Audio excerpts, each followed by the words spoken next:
رسول اللہ کا وارث صحابہ کا سپاہی ہوں، مجھے ہے کفر سے نفرت میں تو حق کا فدائی ہوں۔ میرے بھائیوں بزرگوں، مال کا کمانا یا مال کو بیلنس کرنا انسان کی فطرت ہے، اور اللہ رب العالمین نے انسان کو اس بات کی اجازت اور اتھارٹی بھی دی ہے کہ انسان اس دنیا کے اندر رہتے ہوئے مال کمائے، تجارت کرے، کاروبار کرے، اپنا پیٹ پالے، اپنے بال بچوں کا، اپنے والدین کا پیٹ پالے۔ ان تمام چیزوں کا، ان تمام کاموں کے لیے اللہ نے انسان کو مکلف کیا ہے، اور انسان اس دنیا کے اندر رہتے ہوئے پیسہ کماتا بھی ہے، مال کماتا بھی ہے، تجارت بھی کرتا ہے، کاروبار بھی کرتا ہے، ملازمت اور مزدوری بھی کرتا ہے۔ انسان کے پاس جیسے وسائل ہوتے ہیں، ذرائع ہوتے ہیں، انسان اپنی وسعت کے اعتبار سے اور حساب سے اس دنیا کے اندر محنت و مشقت کرتا ہے، لیکن انسان محنت کرنے کے بعد نہ تو ہر انسان کو اس کا پورا پھل اور بدلہ اس دنیا کے اندر ملتا ہے، نہ اس کی محنت کے اعتبار سے اور حساب سے اس کا پھل اور ثمرہ اس کو اس دنیا کے اندر ملتا ہے اور نہ دکھائی دیتا ہے۔ ایسی صورت میں انسان کو مایوس نہیں ہونا چاہیے۔ انسان سوچتا ہے کہ میں بہت محنت کرتا ہوں، دن رات محنت کرتا رہتا ہوں، دن رات ایک کر کے محنت کرتا ہوں، لیکن مجھ کو اتنی روزی نہیں ملتی ہے، یا میرے کاروبار میں اتنی بڑھوتری اور ترقی نہیں ہوتی ہے جتنی ہونی چاہیے۔ تو اس معاملے میں سب سے پہلی چیز ہم کو اور آپ کو جاننے کی ضرورت یہ ہے کہ ہماری روزیوں کا مالک اللہ ہے۔ انسان کی روزی اس کے مقدر میں، اس کی تقدیر میں کتنی لکھی جا چکی ہے، اس کا علم انسان کے پاس نہیں ہے، اور اللہ رب العالمین کا فرمان ہے، نبی کی یہ حدیث ہے کہ انسان کی تقدیر میں جتنی روزی لکھی جا چکی ہے، انسان کو اتنی روزی اس کو ملے گی، ہر حال میں ملے گی، چاہے وہ اس کی جوانی میں ملے، بڑھاپے میں ملے، یا اس کے مرتے دم ملے، لیکن انسان کو اتنی روزی اس کو ملے گی۔ اگر ایک انسان کا اس بات پر اعتماد اور بھروسہ نہ ہو کہ ہماری روزیوں کا مالک اللہ ہے اور ہم کو اتنی روزی مل کر کے رہے گی، تو ایسا انسان دائرہ اسلام سے خارج ہو جائے گا، کافر ہو جائے گا۔ اس لیے کہ تقدیر پر ایمان لانا، ایمان کے جو بنیادی ارکان کتاب و سنت کے اندر بیان کیے گئے ہیں، اس میں سے ایک چیز یہ بھی ہے کہ انسان اچھی اور بری تقدیر پر ایمان لائے۔ یعنی تقدیر پر ایمان لانا یہ انسان پر ہر حال میں لازم اور ضروری ہے۔ کچھ لوگ سوچتے ہیں کہ ہم بہت محنت کرتے ہیں لیکن ہم کو اتنا پھل اور ثمرہ نہیں ملتا، فلاں صاحب بہت کم محنت کرتے ہیں لیکن ان کے کاروبار میں دن بدن ترقی ہو رہی ہے، بڑھوتری ہو رہی ہے۔ تو یہ اللہ کی مشیت، اللہ کی مصلحت اور اللہ کی قدرت کا مسئلہ ہے، اس میں انسان کا کچھ عمل دخل نہیں ہے۔ ایسی صورت میں انسان کو صبر کا مظاہرہ کرنا چاہیے اور اللہ رب العالمین پر توکل اور بھروسہ کرنا چاہیے، اللہ سے لو لگانا چاہیے، اور اللہ رب العالمین سے قریب ہو کر کے اللہ سے اپنے کاروبار میں، اپنی تجارت میں اور اپنے مال میں، اپنے دولت میں اللہ سے بڑھوتری اور تجارت میں بڑھوتری اور برکت کی اللہ سے کثرت سے دعائیں کرنی چاہیے۔ یہ انسان کے لازم اور ضروری ہے۔ اگر ایک انسان شکوہ کرے، گلہ کرے، سماج کے اندر واویلا مچائے، تو یہ انسان کی بدنصیبی ہے اور انسان کے لیے مناسب اور زیبا نہیں ہے اس کے لیے۔ پہلی چیز یہ معلوم ہوئی کہ ہماری روزیوں کا مالک ہمارا اللہ ہے جو عرش پر مستوی ہے، جو ہمارا خالق بھی ہے، مالک بھی ہے، اور ہماری زندگی اور موت کا مالک ہے، جس نے ہم کو اس دنیا کے اندر پیدا کیا ہے، اور وہی ہماری زندگی اور موت کا مالک ہے، اور اسی کا فرمان ہے کہ وما خلقت الجن والانس الا لیعبدون، میں نے انسانوں اور جناتوں کو اس دنیا کے اندر صرف اپنی عبادت کے لیے پیدا کیا ہے، ما اريد منهم من رزق وما اريد ان يطعمون ان الله هو الرزاق ذو القوة المتين۔ میں نے انسانوں کو اپنی عبادت کے لیے پیدا کیا ہے، اور میں انسانوں سے ان کے مال میں سے کچھ نہیں طلب کرتا ہوں، میں انسانوں کے مال میں سے کچھ نہیں چاہتا ہوں، نہ مجھے انسانوں کے کمائے ہوئے مال میں سے کسی چیز کی ضرورت ہے۔ ان اللہ هو الرزاق ذو القوة المتین، اللہ تو رازق ہے، اللہ ہی بندوں کو روزیاں دینے والا ہے، اور وہ طاقتور ہے، غالب ہے، وہ کن اور فیکون کے ذریعے سے جس کو چاہتا ہے بے عطا روزیاں دیتا ہے، اور جس کو چاہتا ہے اس دنیا کے اندر کلاش اور محتاج بنا کر کے رکھتا ہے، جس کو چاہتا ہے یا جس کی قدرت اور مصلحت میں ہوتی ہے وہ غریب اور کلاش اور محتاج رہتا ہے، اور جس کی مقدر میں ہوتا ہے وہ اچھے سے اچھے کاروبار کرتا ہے اور روپیہ اور پیسہ کماتا ہے۔ یہ اللہ کی مرضی اور مصلحت ہے۔ لیکن انسان کو اس بات کا علم نہیں ہے کہ انسان کی تقدیر میں کیا کچھ لکھا ہوا ہے۔ انسان غریب اور محتاج بن کر کے اس دنیا کے اندر رہے گا، یا کروڑپتی اور لکھپتی بن کر کے اس دنیا کے اندر رہے گا، اس کا علم انسان کے پاس نہیں ہے۔ ایسی صورت میں انسان کیا کرے؟ ایک بندہ ایسی صورت میں کیا کرے؟ کیا ہاتھ پر ہاتھ دھرے بیٹھا رہے، یا تقدیر پر بھروسہ کر کے مسجد کے اندر اور اپنے گھر کے اندر چار دیہاری کے اندر بیٹھا رہے؟ نہیں، یہ ایک مومن کا، ایک انسان کا شیوا نہیں ہے۔ اللہ رب العالمین نے جہاں اپنے بندوں کے لیے روزیوں کا وعدہ کیا ہے کہ میں اپنے بندے کو پیدا کیا ہوں تو اپنے بندے کو میں روزیاں دوں گا، جس طرح سے اللہ رب العالمین سمندر کے اندر رہنے والی مچھلیوں کو روزیاں دیتا ہے، آسمان کے اندر اڑنے والے پرندوں کو اللہ روزیاں دیتا ہے، اللہ زمین پر رینگنے والے کیڑے اور مکوڑوں کو روزیاں دیتا ہے، اسی طرح سے اللہ رب العالمین دنیا کی سب سے اچھی مخلوق اشرف المخلوقات انسان کو بھی اللہ روزیاں دیتا ہے، اور اس نے دینے کا وعدہ بھی کیا ہے۔ اس دنیا کے اندر سب سے اچھی مخلوق کون ہے؟ ہم اور آپ ہیں، انسان ہیں، جسے اللہ نے اشرف المخلوقات بنایا ہے، تو اللہ نے روزیاں دینے کا بھی وعدہ کیا ہے۔ لیکن وہ کون سے اسباب ہیں، وہ کون سے وجوہات ہیں جس کے اختیار کرنے کا اللہ نے ہم کو اور آپ کو حکم دیا ہے، اور اس بات کی تعلیم دی ہے کہ اگر ہم ان وجوہات اور اسباب کو اختیار کریں گے، اپنی زندگی میں ان چیزوں کو نافذ کریں گے، تو اللہ سبحانہ و تعالی ہمارے کاروبار، ہماری تجارت، ہمارے آل اولاد میں اللہ برکت دے گا۔ اللہ کبھی مال میں سے برکت کو چھین لیتا ہے، اور ایسا اکثر ہوتا بھی ہے۔ اس کے وجوہات اور اسباب کیا ہیں؟ اور کبھی ایسا بھی ہوتا ہے کہ انسان کم کماتا ہے، دن میں 100 روپیہ کماتا ہے، 500 روپیہ کماتا ہے، لیکن وہ اسی میں خوش رہتا ہے۔ اور کوئی بندہ ایسا بھی ہوتا ہے جو دن میں 5,000 50,000 بھی کماتا ہے، لیکن وہ خوشحال نہیں رہتا ہے۔ اس کے وجوہات اور اسباب کیا ہیں؟ اس کے وجوہات اور اسباب کتاب و سنت کے اندر بہت سارے بیان کیے گئے ہیں۔ میں اختصار کے ساتھ وقت کے حساب سے کچھ باتیں آپ کے سامنے کتاب و سنت کی روشنی بیان کرنے کی کوشش کریں گے، اور اگر کچھ باتیں رہ جائیں گی تو انشاءاللہ اس کو اگلے خطبے میں، اگلے جمعہ میں انشاءاللہ بیان کرنے کی کوشش کریں گے۔ تو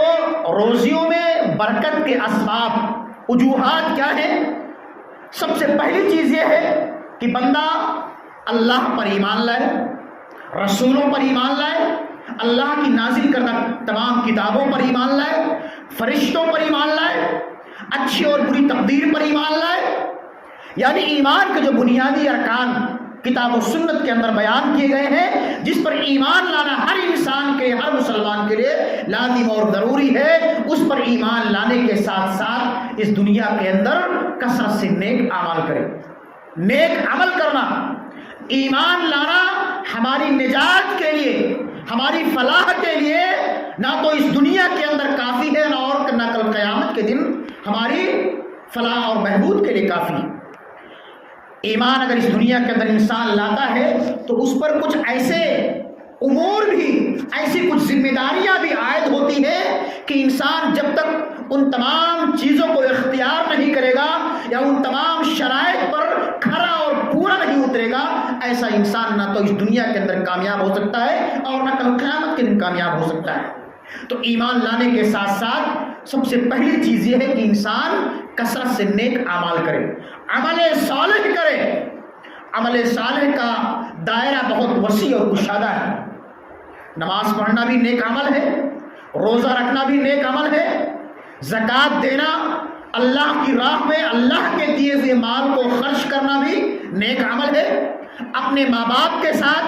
اپنے بہن بھائیوں کے ساتھ، اپنے پڑوسیوں کے ساتھ، اپنے دوست احباب کے ساتھ، اپنے اعزاء اور اقارب کے ساتھ اچھے معاملات کرنا، حسن سلوک کرنا، یہ بھی نیک عمل ہے۔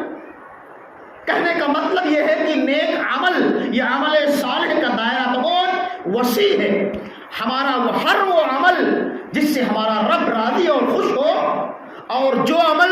اللہ اور اس کے رسول کے بتائے ہوئے تعلیمات کے مطابق اور موافق ہو، ہمارا وہ عمل صالح میں شمار ہوگا، اور یہی ہماری کامیابی اور کامرانی کا ضامن ہوگا۔ اگر انسان اس دنیا کے اندر ایمان لانے کے ساتھ ساتھ نیک عمل کرے گا تو ایسے انسان کے بارے میں اللہ رب العالمین قرآن کریم کے اندر ارشاد فرماتا ہے سورہ نحل کے اندر کہ من عمل صالحا من ذکر او انثى وهو مؤمن فلنحيينه حیاتا طیبہ ولنجزینهم اجرهم باحسن ما كانوا يعملون۔ جو انسان چاہے مرد ہو یا عورت ہو، من عمل صالحا من ذکر او انثى وهو مؤمن، جو نیک عمل کرے گا چاہے مرد ہو یا عورت ہو ایمان لانے کے بعد، فَلَنُحْيِيَنَّهُ حَيَاةً طَيِّبَةً، تو اللہ فرماتا ہے کہ ہم اس کی دنیاوی زندگی کو سدھار دیں گے، خوشحال بنا دیں گے، اس کے کاروبار، تجارت، آل اولاد میں برکت دیں گے۔ وَلَنَجْزِيَنَّهُمْ أَجْرَهُمْ بِأَحْسَنِ مَا كَانُوا يَعْمَلُونَ، یہ دنیاوی فائدہ ہے کہ انسان جب نیک عمل کرے گا، اللہ اور اس کے رسول پر ایمان لائے گا تو اللہ اس کی دنیاوی زندگی کو سدھار دے گا، اس کو خوشحال رکھے گا، اس کے کاروبار، تجارت اور اولاد میں برکت دے گا، اور اس کا اخروی فائدہ یہ ہوگا کہ وَلَنَجْزِيَنَّهُمْ أَجْرَهُمْ بِأَحْسَنِ مَا كَانُوا يَعْمَلُونَ، اس کے اس نیک عمل یعنی دنیا کے اندر کیے گئے نیک اعمال کا بہترین بدلہ کل قیامت کے دن جنت کی شکل میں دے گا۔ اور انسان کو کیا چاہیے؟ یہی انسان کا اس دنیا کے اندر بھیجے جانے کا سب سے بڑا مقصد ہے کہ انسان اس دنیا کے اندر بھی خوش رہے اور اللہ کی عبادت کرتا رہے، اور مرنے کے بعد جب اللہ کے حضور اس کی پیشی ہو تو اللہ اس کے نام اعمال کو اس کے داہنے ہاتھ میں دے اور جنت کی بشارت اور خوشخبری دے۔ یہی تو انسان کا مقصد ہے۔ لیکن اس کے برخلاف اگر ہم اور آپ اس دنیا کے اندر اللہ اور اس کے رسول کے بتائے ہوئے تعلیمات کی خلاف ورزی کریں گے، گناہ کے کام کریں گے، اللہ اور اس کے رسول پر ایمان نہیں لائیں گے، نمازوں کا اہتمام نہیں کریں گے، صدقات و خیرات کا اہتمام نہیں کریں گے، اپنے والدین بڑے بوڑھوں کی عزت و تکریم نہیں کریں گے، چھوٹوں کے ساتھ شفقت و محبت کا معاملہ نہیں کریں گے، اپنے پڑوسیوں کے ساتھ حسن سلوک نہیں کریں گے، تو اس کا بدلہ کیا ہوگا، اس کا انجام کیا ہوگا؟ اللہ فرماتا ہے وَمَنْ أَعْرَضَ عَنْ ذِكْرِي فَإِنَّ لَهُ مَعِيشَةً ضَنْكًا وَنَحْشُرُهُ يَوْمَ الْقِيَامَةِ قال ربي لما حشرتني أعمى وقد كنت بصيرا قال كذلك أتتك آياتنا فنسيتها وكذلك اليوم تنسى۔ اللہ فرماتا ہے سورہ طٰہٰ کے اندر کہ جو لوگ میری آیتوں سے، میری نشانیوں سے، میری تعلیمات سے، میرے فرمودات اور احکامات سے روگردانی کرتے ہیں، خلاف ورزی کرتے ہیں، تو اللہ کیا کہتا ہے وَمَنْ أَعْرَضَ عَنْ ذِكْرِي فَإِنَّ لَهُ مَعِيشَةً ضَنْكًا۔ ایسے لوگوں کے، ایسے گنہگاروں کی دنیاوی زندگی کو ہم تنگ کر دیں گے، ان کو قسم قسم کی پریشانیوں اور مصیبتوں میں ڈال دیں گے۔ دنیاوی زندگی کو ہم اس کی تباہ و برباد کر دیں گے، اس کو قسم قسم کی بلا اور پریشانیوں میں ڈال دیں گے، اس کی دنیاوی زندگی کو تنگ حال بنا دیں گے۔ کس کی؟ جو لوگ اس دنیا کے اندر کتاب و سنت کی خلاف ورزی کریں گے، اللہ اور اس کے رسول پر ایمان نہیں لائیں گے، نمازوں کا اہتمام نہیں کریں گے، روزوں کا اہتمام نہیں کریں گے، صدقات و خیرات کا اہتمام نہیں کریں گے، اللہ ایسے لوگوں کی دنیاوی زندگی کو تنگ حال کر دے گا۔ ان کے کاروبار، ان کے تجارت، ان کے مال سے اللہ برکت کو چھین لے گا اور ان پر قسم قسم کی بلائیں ڈال دے گا، پریشانیاں ڈال دے گا۔ مال تو کمائیں گے، ظاہری طور پر ان کے پاس پیسہ ضرور ہوگا،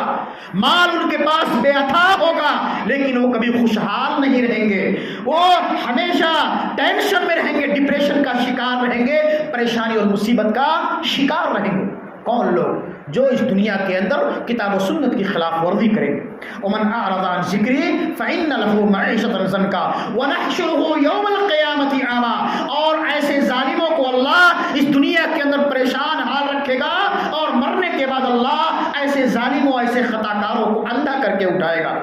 قال رب لما حشرتنی اعمی وقد كنت بصیرا، وہ ظالم گنہگار کہے گا اللہ تو نے آج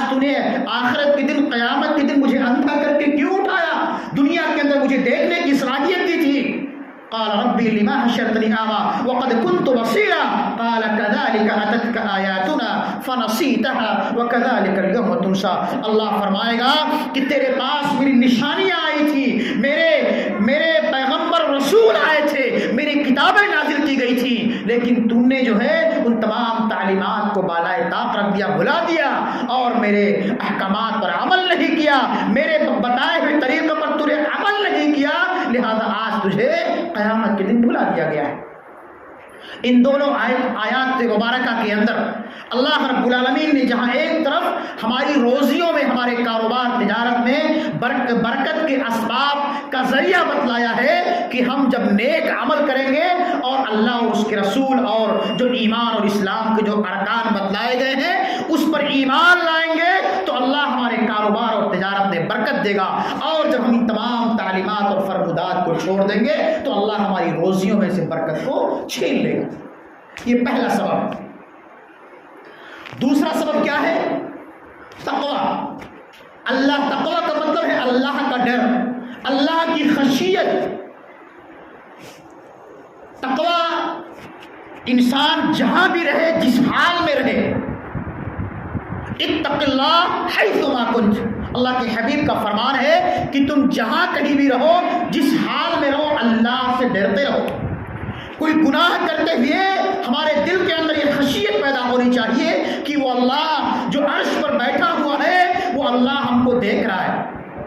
وہ اللہ جو ہمارا خالق اور مالک ہے، ہماری زندگی اور موت کا مالک ہے، وہ اللہ ہم کو دیکھ رہا ہے۔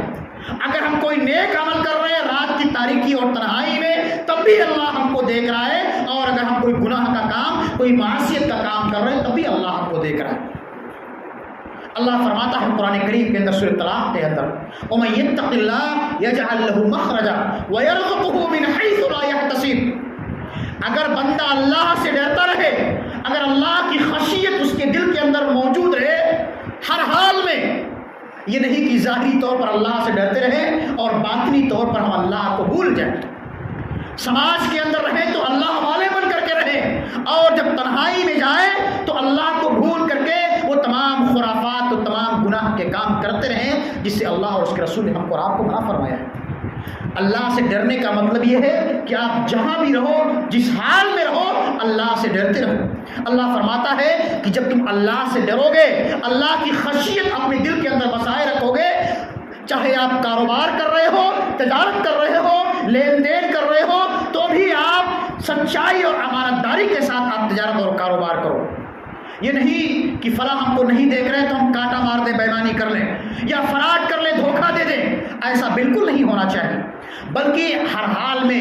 امانت داری کا، سچائی کا دامن ہم کو مضبوطی کے ساتھ تھامے رہنا ہے، تب اللہ ہمارے کاروبار اور تجارت میں برکت دے گا۔ اللہ فرماتا ہے وَمَن يَتَّقِ اللَّهَ يَجْعَل لَّهُ مَخْرَجًا، جو اللہ سے ڈرتا ہے اللہ اس کے نکلنے کے راستے پیدا کر دیتا ہے، وَيَرْزُقُهُ مِنْ حَيْثُ لَا يَحْتَسِبُ، اور جو بندہ اللہ سے ڈرتا ہے اللہ اس کو ایسی جگہوں سے روزیاں دیتا ہے جو اس کے وہم و گمان میں بھی نہیں ہوتا، جو اس کے خواب و خیال میں بھی نہیں ہوتا ہے کہ انسان کو روزی کہاں سے مل گئی، اس کا لین دین کہاں سے ہو گیا، اس کے پاس بیوپاری کہاں سے چل کر کے آ گیا، انسان کے خواب و خیال اور وہم و گمان میں بھی نہیں ہوتا ہے۔ کب؟ جب بندہ اللہ سے ڈرتا ہے، نمازوں کا اہتمام کرتا ہے۔ یہ نہیں کہ اذان ہو جاتی، اذان ہو گئی، حی علی الصلاۃ، آؤ نماز کی طرف، حی علی الفلاح، آؤ کامیابی کی طرف، ہم اپنی دکان پر بیٹھ کر کے مٹر گشتی کر رہے ہیں، اپنے کاروبار میں مگن ہیں۔ ایسا بالکل نہیں ہونا چاہیے۔ اللہ سے ڈرنے کا مطلب یہی ہے کہ اللہ رب العالمین نے ہم کو پکارا ہے، اللہ رب العالمین نے ہم کو آواز دی ہے، ہم اپنے کاروبار کو چھوڑ کر کے، اپنی تجارت کو چھوڑ کر کے، اپنے لین دین کو چھوڑ کر کے پہلے اللہ کی اس مرادی، اللہ کی اس آواز پر لبیک کہتے ہوئے اللہ رب العالمین کے مقدس گھروں میں آ کر کے پہلے اس کی شکر گزاری کریں، اس کے سامنے اپنی زمینی نیاز کو خم کریں اور اللہ سے دعائیں کریں اور اللہ سے مدد کریں، تو اللہ ہمارے کاروبار میں تجارت میں برکت دے گا۔ وَيَرْزُقْهُ مِنْ حَيْثُ لَا يَحْتَسِبُ، اور اللہ فرماتا ہے لَوْ أَنَّ أَهْلَ الْقُرَىٰ آمَنُوا وَاتَّقَوْا لَفَتَحْنَا عَلَيْهِمْ بَرَكَاتٍ مِّنَ السَّمَاءِ وَالْأَرْضِ، اگر یہ بستی والے، اگر یہ قوم کے لوگ، سماج کے لوگ، ملک کے لوگ، معاشرے کے لوگ اگر اللہ سے ڈرتے، لَوْ أَنَّكُمْ، اگر یہ لوگ اللہ سے ڈرتے اور اللہ پر ایمان لاتے، وَاتَّقَوْا لَفَتَحْنَا عَلَيْهِمْ بَرَكَاتٍ مِّنَ السَّمَاءِ وَالْأَرْضِ، یعنی ایمان لانے کے ساتھ اللہ سے ڈرتے تو اللہ ان کے لیے آسمان کے دروازوں کو کھول دیتا۔ وَاتَّقَوْا لَفَتَحْنَا عَلَيْهِمْ بَرَكَاتٍ مِّنَ السَّمَاءِ وَالْأَرْضِ، آسمان کے بھی دروازوں کو کھول دیتا اور زمین کے بھی دہانوں کو اللہ کھول دیتا۔ کس کے لیے؟ جو اللہ سے ڈرتے اور اللہ پر ایمان لاتے۔ لیکن وَلَٰكِن كَذَّبُوا فَأَخَذْنَاهُم بِمَا كَانُوا يَكْسِبُونَ، لیکن ان لوگوں نے اللہ رب العالمین کو جھٹلا دیا، اللہ کے ان تمام تعلیمات کو بالائے طاق رکھ دیا، اللہ نے ان کو پکڑ لیا، ان کی گرفت کر لی اور ان کو اس دنیا کے اندر ذلیل و رسوا کر دیا۔ تو اللہ اگر ہم اور آپ چاہتے ہیں کہ اللہ ہمارے کاروبار میں، تجارت میں، آل اولاد میں برکت دے، تو ہمیں ایمان لانے کے ساتھ ساتھ اللہ سے ڈرنا پڑے گا، اللہ رب العالمین کے گھروں میں آ کر کے اللہ سبحانہ و تعالیٰ کے بتائے ہوئی تعلیمات پر عمل کرنا پڑے گا، 5 وقتہ نمازوں کا اہتمام کرنا پڑے گا۔ اور تقویٰ کا تقاضا یہ ہے کہ ہم حلال کاروبار کریں، حلال کمائی کریں، حلال کاروبار کر کے خود اپنا پیٹ پالیں، اپنے بال بچوں کا پیٹ پالیں، تب اللہ سبحانہ و تعالیٰ ہمارے کاروبار، تجارت میں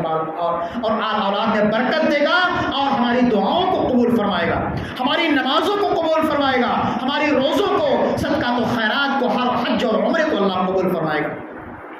اگر ہم حلال کاروبار نہیں کریں گے، حلال کمائی نہیں کریں گے، اپنے تجارت میں جھوٹ بولیں گے، فراڈ کریں گے، دھوکہ دیں گے، رشوت لیں گے، ناپ تول میں کمی کریں گے، بےمانی کریں گے، تو اللہ سبحانہ و تعالیٰ ہمارے تجارت سے، مال سے برکت کو چھین لے گا۔ ظاہری طور پر پیسہ ہم ضرور کمائیں گے، ہم لکھپتی اور کروڑپتی ضرور ہوں گے، لیکن ہم ہمیشہ پریشان حال رہیں گے، ہماری اولاد پریشان حال رہے گی، ہمارے گھر کے لوگ پریشان حال رہیں گے۔ اور اگر ہم اور آپ حلال روزی کمائیں گے، کم کمائیں گے، لیکن اسی میں خوشحال رہیں گے اور اللہ کی شکر گزاری کرتے رہیں گے۔ اس لیے حلال کمائی آپ اختیار کرو، کم کماؤ، انشاءاللہ ہمیشہ خوشحال رہو گے۔ یہ اللہ کا فرمان ہے، یہ میرا کلام نہیں، اللہ کا کلام ہے، نبی کی تعلیم ہے۔ اللہ کے حبیب فرماتے ہیں ان اللہ طیب لا یقبل الا طیبا، اللہ خود پاک ہے اور پاک ہی چیزوں کو پسند فرماتا ہے۔ اور اللہ نے فرمایا کہ حلال روزیوں کو تلاش کرو، خود حلال کھاؤ اور اپنی اولاد کو بھی حلال کھلاؤ، تب اللہ تمہاری اولاد کی دعاؤں کو تمہارے حق میں قبول فرمائے گا۔ تو دوسری چیز یہ ہے کہ انسان اس دنیا کے اندر رہتے ہوئے اللہ سے ڈرتا رہے، چاہے دن کا اجالا ہو یا رات کی تاریکی اور تنہائی۔ تیسری چیز یہ ہے کہ ہم اور آپ اللہ پر توکل اور بھروسہ کریں، اپنے کاروبار پر، اپنی دکان، اپنی مکان پر بھروسہ نہ کرے، بلکہ اللہ کی ذات پر بھروسہ کرے کہ اللہ ہی ہم کو روزی دینے والا ہے، وہی ہم کو روزی دے گا۔ آپ دن رات محنت کرتے رہو، اگر اللہ نے آپ کے مقدر میں روزی نہیں لکھی ہے تو آپ کو روزی نہیں مل سکتی ہے، یہ اللہ کا وعدہ اور فرمان ہے۔ اللہ رب العالمین نے قرآن کریم میں فرمایا اللہ کے رسول نے فرمایا، حضرت عمر رضی اللہ تعالیٰ عنہ اس حدیث کے راوی ہیں، فرماتے ہیں کہ لو انکم توکلون علی اللہ حق توکلہ لرزقکم کما یرزق الطیر تغدو خماسا وتروح بطانا۔ صحیح ترمذی کی روایت ہے، اللہ کے رسول فرماتے ہیں، حضرت عمر رضی اللہ تعالیٰ عنہ اس حدیث کے راوی ہیں، وہ فرماتے ہیں کہ لو انکم توکلون علی اللہ حق توکلہ، اگر ہم اور آپ یا بندے اللہ پر اسی طرح توکل اور بھروسہ کریں جس طرح سے اللہ پر بھروسہ کرنے کا حق ہے، تو اللہ بندوں کو ایسے ذریعوں سے روزی دے گا کما یرزق الطیر، جس طرح سے اللہ پرندوں کو روزیاں دیتا ہے۔ اللہ پرندوں کو روزیاں کیسے دیتا ہے؟ پرندوں کے پاس نہ تو گھر ہوتے ہیں، نہ مکان ہوتے ہیں، نہ ان کے پاس دکان ہوتا ہے، نہ ان کے پاس فیکٹریاں اور میل ہوتے ہیں، بلکہ ان کے پاس چھوٹا سا گھونسلہ ہوتا ہے، اور وہ صبح کو جاتے ہیں اور شام کو آتے ہیں، تو صبح کے کھانے کے لیے ان کے پاس کچھ نہیں ہوتا۔ ہمارے گھروں میں تو بیلنس ہوتا ہے، دال چاول غلے اور اناج ہوتے ہیں، لیکن پرندوں کے پاس کچھ نہیں ہوتا ہے۔ تو اللہ کے رسول پرندوں کی مثال دے رہے ہیں، فرماتے ہیں کہ لو انکم توکلون علی اللہ حق توکلہ لرزقکم کما یرزق الطیر تغدو خماسا وتروح بطانا۔ جس طرح سے اللہ پر بھروسہ کرنے کا حق ہے، اگر ہم اللہ پر اسی طرح بھروسہ کریں گے تو اللہ ہم کو اسی طرح روزیاں دے گا جس طرح سے اللہ پرندوں کو روزیاں دیتا ہے، کہ پرندے صبح سویرے اپنے گھونسلوں سے خالی پیٹ نکلتے ہیں، اور جب شام کو اپنے گھونسلوں میں اپنے گھروں کو لوٹتے ہیں تو ان کے پیٹ بھرے ہوئے ہوتے ہیں، وہ شکم سیر ہوتے ہیں، ان کے پیٹ بھرے ہوئے ہوتے ہیں۔ اس کے بہت سارے تشریحات دی گئی ہیں۔ اس میں سب سے پہلی چیز یہ ہے کہ انسان اللہ پر اسی طرح توکل اور بھروسہ کرے جس طرح سے اللہ پر بھروسہ کرنے کا حق حاصل ہے۔ انسان اپنی دکان مکان پر بھروسہ نہ کرے، وہ تو ایک وسیلہ ہے، وہ ایک ذریعہ ہے کمانے کا، لیکن اصل روزی دینے والا اللہ ہے۔ اگر اللہ چاہے تو ہم کو بے عطا روزیاں دے سکتا ہے اسی دکان اور مکان کے ذریعے سے، اور اگر اللہ چاہے تو اسی دکان اور مکان کے ذریعے سے ہم اللہ سے محتاج بنا سکتا ہے۔ آپ دیکھتے ہیں، سماج کا مشاہدہ کرتے ہیں، کسی کی دکان میں آگ لگ گئی، کسی کا مال جل کر کے خاکستر ہو گیا، یہ اللہ کی مصلحت بھی ہو سکتی ہے، اور ہماری کوتاہیوں کا، ہماری غلطیوں اور گناہوں کا انجام اور بدلہ بھی ہو سکتا ہے۔ لیکن اللہ پر توکل کرنے کا یہ مطلب نہیں کہ انسان ہاتھ پر ہاتھ دھرے ایک جگہ بیٹھا رہے، مسجد کے اندر، مدرسے کے اندر، اپنے گھر کی چار دیواری کے اندر بیٹھا رہے اور توکل کرتا رہے کہ اللہ ہم کو روزی دینے کا وعدہ کیا، اللہ ہم کو روزی دے گا ہی دے گا۔ یہ توکل کرنے کا مطلب نہیں۔ اللہ پر بھروسہ کرنے کا مطلب یہ نہیں ہے کہ ہم ایک جگہ بیٹھے رہیں اور ہاتھ پیر نہ ماریں، محنت و مشقت نہ کریں، مزدوری اور تجارت اور کاروبار نہ کریں، بلکہ روزی کمانے کے لیے ہم کو اور آپ کو محنت کرنی پڑے گی، مشقت کرنی پڑے گی، تجارت کرنی پڑے گی، گھر سے نکلنا پڑے گا۔ کہتے ہیں کہ کنواں جو ہے یہ پیاسے کے پاس نہیں آتا ہے، پیاسے کو خود چل کر کے کنویں کے پاس جانا پڑتا ہے۔ اور اللہ کے رسول نے یہ بھی فرمایا کہ پرندے اپنے گھونسلوں سے نکلتے ہیں صبح سویرے، تب ان کو اللہ روزیاں دیتا ہے۔ اگر وہ اپنے گھونسلوں میں بیٹھے رہیں گے تو اللہ ان کو روزی نہیں دے گا۔ اللہ کے رسول سے صحابہ کرام نے پوچھا، اللہ کے رسول، ہم اپنے جانور کو، اپنے اونٹوں کو باندھ دیں یا کھلا چھوڑ کر کے اللہ پر بھروسہ کریں؟ اللہ کے رسول نے فرمایا کہ پہلے اپنی اونٹنی کو، اپنے جانوروں کو آپ باندھ دو، اس کے بعد اللہ پر بھروسہ کرو۔ یعنی پہلے آپ ذریعہ تلاش کرو، سبب تلاش کرو، محنت کرو، جس اعتبار سے ہم اور آپ، ہمارے اور آپ کے لیے مناسب ہو، ہم وہ وسائل، وہ ذرائع اختیار کریں، محنت و مشقت کریں، اس کے بعد اللہ پر بھروسہ کریں۔ اللہ جس کو چاہے گا کم روزی دے گا، اللہ جس کو چاہے گا بے عطا روزی دے گا، لیکن حلال کاروبار کا اہتمام کرو، انشاءاللہ اللہ اسی میں ہمارے اور آپ کے لیے خوشحال رکھے گا اور برکت عطا فرمائے گا۔ چوتھی چیز نہایت ہی اختصار کے ساتھ، اللہ سے کثرت سے استغفار اور توبہ کرو۔ یہ روزیوں میں برکت کے اسباب میں سے ایک اہم سبب ہے۔ دنیا کا ہر انسان گنہگار ہے، خطا کار ہے، ہر انسان سے گناہوں کے کام ہوتے رہتے ہیں، لیکن ان گنہگاروں میں، خطا کاروں میں سب سے اچھے لوگ وہ ہیں کہ جن سے کوئی غلطی ہو جاتی ہے فوراً اللہ کی طرف رجوع کرتے ہیں، اور اللہ ان کی خطاؤں کو معاف کر دیتا ہے جب انسان اللہ سے خالص توبہ کرتا ہے۔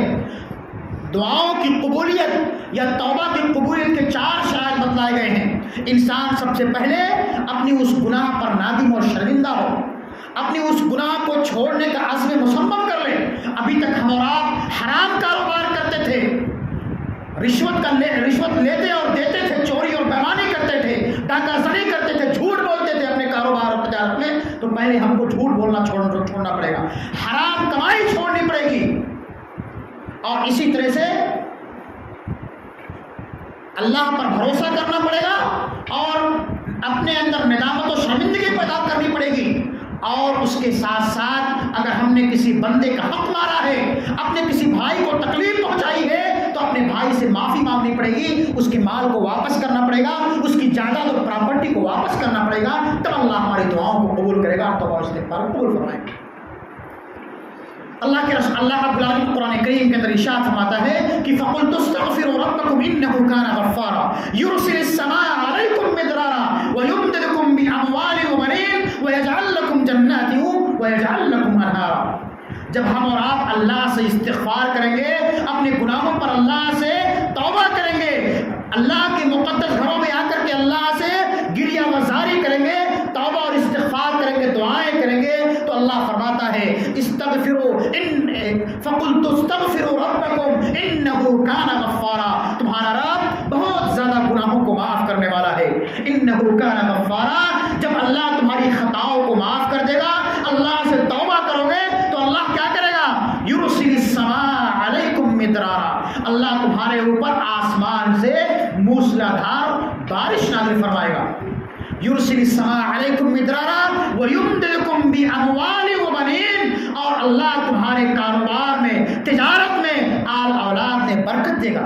ویجعل لکم جنات ویجعل لکم انہارا، اور یہ دنیاوی فائدہ ہے کہ اللہ ہمارے کاروبار تجارت میں، بال بچوں میں برکت دے گا، اور اس کا اخروی فائدہ یہ ہوگا کہ اللہ ہم کو ایسی جنتوں کے اندر کل قیامت کے دن داخل فرمائے گا جس کے نیچے سے نہریں جاری ہوں۔ ایک بہت ہی مشہور واقعہ حضرت حسن بصری رحمۃ اللہ علیہ کا ہے کہ 4 لوگ، اور ایک روایت کے اندر کہ 3 لوگ ان کی خدمت میں، ان کے درس کے اندر شامل ہوئے، حاضر ہوئے، اور تینوں نے ایک مرتبہ سوال کیا کہ اے امام صاحب، مجھ کو پریشانی ہے، غربت و افلاس کی اس نے شکایت کی، اور دوسرے نے جو ہے اپنے کاروبار تجارت میں، اپنے آل اولاد میں بے برکتی کی شکایت کی، اور تیسرے نے کہا کہ ہمارے باغات خشک ہو گئے ہیں، آپ اللہ سے دعا کر دیجئے۔ امام صاحب نے تینوں سے کہا کہ جاؤ تم اللہ سے استغفار کرو، اللہ سے توبہ کرو اپنے گناہوں کی۔ جب تم اللہ سے توبہ کرو گے، استغفار کرو گے، تو اللہ تمہاری خطاؤں کو معاف کر دے گا، تمہارے لیے باغات بھی پیدا کرے گا، اور تمہارے غلے اور اناج میں پھل اور فروٹ اور اناج بھی پیدا کرے گا، اور تم کو مال اور اولاد سے بھی نوازے گا۔ ایک ان کے شاگرد نے پوچھا کہ امام صاحب تینوں کے جواب میں آپ نے صرف ایک ہی نسخہ بتایا۔ انہوں نے کہا، امام صاحب نے کہا کہ میں نے اس کا جواب اللہ کے اس مقدس کلام کی روشنی میں دی ہے کہ فَقُلْتُ اسْتَغْفِرُوا رَبَّكُمْ إِنَّهُ كَانَ غَفَّارًا يُرْسِلِ السَّمَاءَ عَلَيْكُمْ مِدْرَارًا وَيُمْدِدْكُمْ بِأَمْوَالٍ وَبَنِينَ وَيَجْعَلْ لَكُمْ جَنَّاتٍ وَيَجْعَلْ لَكُمْ أَنْهَارًا۔ اللہ نے خود اپنے مقدس کلام کے اندر اس بات کا وعدہ کیا ہے کہ جب تم مجھ سے توبہ کرو گے، میرے سامنے رو گے، گڑگڑاؤ گے، میرے سامنے تکبر نہیں کرو گے، غرور اور گھمنڈ نہیں کرو گے، اپنے کمائے ہوئے پیسے پر جو ہے تکبر نہیں کرو گے، تو اللہ رب العالمین کیا کرے گا؟ تمہاری خطاؤں کو بھی معاف کر دے گا، تمہارے کاروبار تجارت میں برکت بھی دے گا، اور اگر تم بے اولاد ہو، تمہارے پاس اولاد نہیں ہے، تم کو اللہ اولاد جیسی عظیم نعمت سے بھی مالا مال کرے گا اور نوازے گا، اور تمہارے کاروبار بھی برکت دے گا۔ اس لیے میرے بھائیو بزرگوں، ضرورت اس بات کی ہے کہ ہم کثرت سے اللہ سے لو لگائیں، اللہ سے گریہ وزاری کریں، اپنے کمائے ہوئے پیسے پر کبھی تکبر اور غرور اور گھمنڈ نہ کریں، اس لیے کہ تکبر گھمنڈ بھی اللہ کو پسند نہیں ہے۔ اللہ رب العالمین سے دعا ہے کہ مولا کریم جب تک ہمیں اس دنیا کے اندر زندہ رکھے، ایمان اور اسلام پر زندہ رکھے، رب العالمین تو ہمیں کثرت سے اس دنیا کے اندر حلال روزی کمانے، کھانے اور کھلانے کی توفیق عطا فرما۔ اللہ ہم تیرے خطا کار بندے ہیں، اللہ تو ہی ہماری خطاؤں کو معاف کرنے والا ہے، اللہ تمہارے گناہوں کو معاف کر دے، آمین۔